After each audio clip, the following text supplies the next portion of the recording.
Pleased to invite the President of Kenya, William Ruto, to give his intervention. The President of Switzerland, the President Zelensky of Ukraine, Madam Vice President of the United States, heads of states, ladies and gentlemen.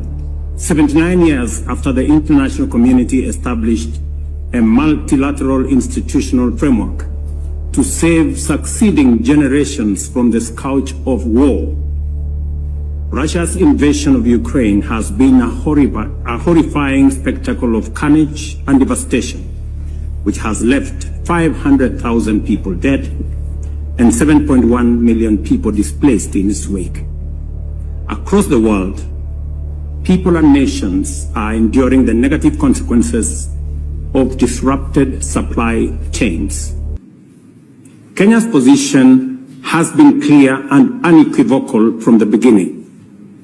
Russia's aggression against Ukraine is unlawful, unjust, and a violation of the fundamental principles of international law, which honor the sovereign equality of nations, upholds their territorial integrity, and advocates the peaceful resolution of all disagreements. Just like the war in Ukraine, the war in the Middle East has been equally devastating. So is the case with the war in the Sahel region in Africa, in Eastern DRC, in Somalia, in the Horn of Africa, and of course in the Sudan. 14 million Africans have been displaced by the war in our continent, and 2.5 million kids are out of school. This state of affairs speaks volumes of global leadership, and especially the peace architecture at the United Nations, and more specifically the gridlock at the United Nations Security Council. Today, a farmer in Kenya, in rural Kenya actually, knows there is war in Ukraine for two reasons. Number one, he paid more for his fertilizer, and number two, his fertilizer came late. Let me also say, this peace summit is a historic step in the right direction. For the first time, we have convened to talk about peace in Ukraine and not war in Ukraine. Secondly, a commitment to peace makes certain fundamental concessions inevitable. This summit should not be a meeting of just friends. This should be a meeting of both friends and foe.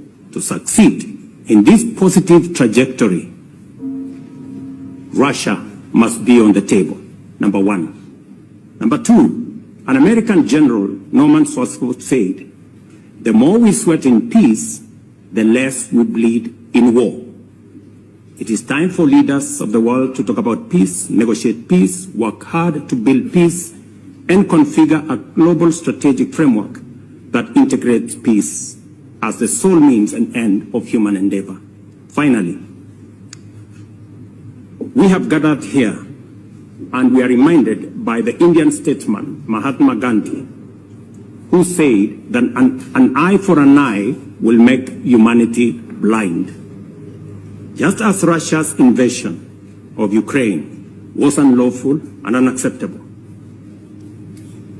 the unilateral appropriation of Russia's assets is equally unlawful, unacceptable, and a derogation from the UN Charter, especially for those of us who believe in freedom, justice, and democracy, and the rule of law.